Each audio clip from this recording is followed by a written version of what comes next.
हम अपने जीवन को प्रातःकाल जगने से लेकर सोने तक आहार शुद्धि के द्वारा, थोड़े समय बैठ करके देवाराधन के द्वारा,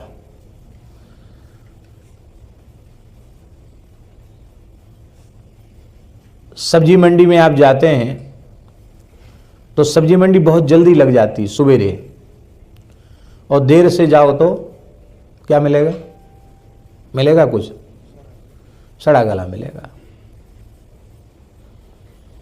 ब्रह्मवेला जो है, प्रातः काल का जो समय है, ब्रह्मवेला का समय है, वो भगवत चिंतन के लिए, साधन के लिए, प्राणायाम के लिए, ध्यान के लिए, ईश्वरोपासन के लिए सबसे उपयुक्त समय है। इतना सुंदर समय है, इतना सुंदर समय है। उस समय को चाहे आप मुर्दे की तरह पड़े पड़े गंवा दो, या फिर उस समय स्नान करके पवित्र होकर आप 1 घंटे, आधा घंटे भी ईमानदारी से बैठ करके आप साधन कर लें।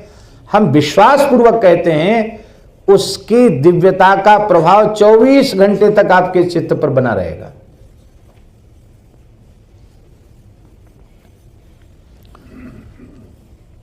लगभग 12 बजे रात को हम पहुंचे, 12:30 बजे हम विश्राम में गए,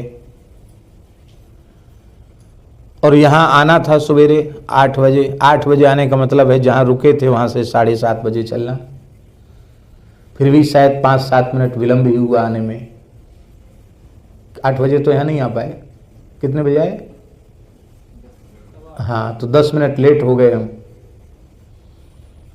अब हमको सवेरे अपना जो कुछ काम करना है उसको पूरा करने के लिए हमको चिंता थी, और कोई चिंता नहीं थी। फिर बाद में समय नहीं मिलेगा तो क्या करें, और 2:15 बजे ही हमारी नींद पूरी हो गई। 3 बजे तो हमने स्नान कर लिया था। अब उसके बाद लोगों के आने के पहले जो काम हो गया उसमें इतनी चित्त की प्रसन्नता कि अब दिन भर चलते रहें, कहीं भी चले जाएं तो चित्त में संतोष है कि चलो कुछ नहीं तो 10-5 मिनट जो भी हम बैठते उतनी देर हम बैठ लिए। ऐसे ही आप अपने व्यस्ततम जीवन में से ये पक्का निश्चय करो कि हमको जल्दी सोना है और शीघ्र जगना है। कथनचित कभी ऐसा भी हो जाता है कि हम देर से सोए तो भी हम सवेरे उठने का समय परिवर्तन न करें, क्योंकि सवेरे का जो समय ब्रह्मवेला का समय है वो आध्यात्मिक साधना उपासना के लिए बहुत श्रेष्ठ समय है, और हम स्वयं ही अपने दुख और अपनी अशांति को बढ़ाते चले जा रहे हैं।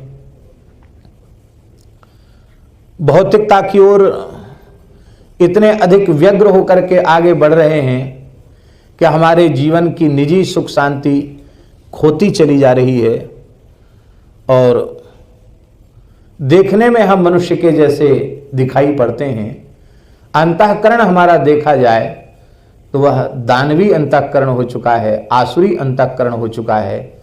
इसके लिए सद्विचार, सत्संग, अच्छे ग्रंथों का स्वाध्याय, आहार की शुद्धि, अच्छे पुरुषों की संगति, ये सब बहुत आवश्यक है।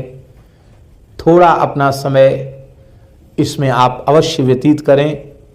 अच्छे सत्पुरुषों के जीवन चरित्र जरूर पढ़ें। गीता, भागवत, रामायण आदि पवित्र ग्रंथों को पढ़ें जितना भी समय हो। और गृहस्थाश्रम की सफलता इसमें है कि जो पवित्र संस्कार आप अपने में संजोना चाहते हैं, लाना चाहते हैं, वे पवित्र संस्कार आपके पूरे परिवार में, पत्नी हो, बच्चे हों, छोटे छोटे बच्चों में वो संस्कार आए। अभी एक छोटे बच्चे की बात सुनी तो मन में बड़ी प्रसन्नता हुई।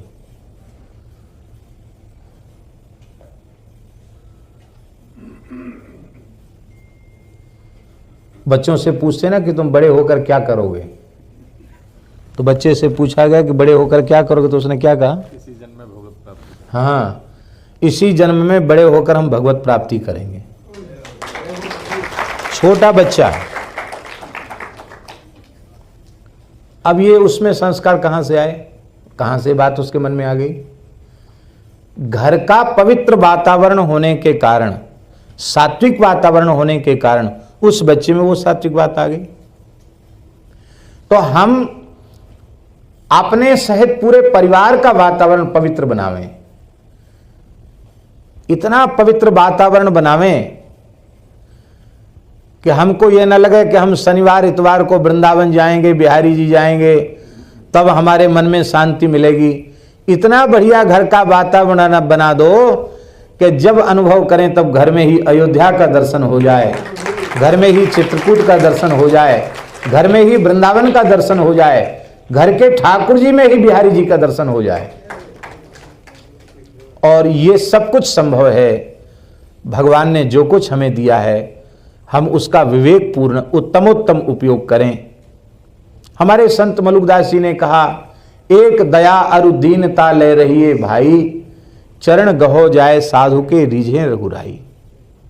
प्राणी मात्र पर दया, दीनता की भावना, अहम शून्यता और सत्पुरुषों के चरणों का आश्रय, इतना काम हम कर लें तो रीझे रघुराई। वे कहते हैं, मलुकदास जी कहते हैं, ना वह रीझे जब तब कीने, ना आत्म का जारे, ना वह रीझे धोती टांगे, ना काया के पखारे। तो कैसे रीझता है परमात्मा? बोले, दया करे धर्म मन राखे, जग से रहे उदासी। प्राणी मात्र पर दया करे, संसार में रहकर संसार से अनासक्त भाव से, उदासीन भाव से रहे, और अपना सा दुख सबका जाने, ताही मिले अविनाशी। जिस व्यवहार से हमें पीड़ा होती है वह व्यवहार हम किसी प्राणी के साथ न करें, ऐसा कर ले तो ताही मिले अविनाशी। सहे कुशब्द, कोई कुछ कह दे सह ले, झगड़े में न पड़े, वादहु त्यागे, छाड़े गर्भ गुमाना, यही रीझ मेरे श्री रघुवर की, कहत मलूक दीवाना। इतने से भगवान रीझ जाते हैं। भगवान आप सबका मंगल करें, कल्याण करें।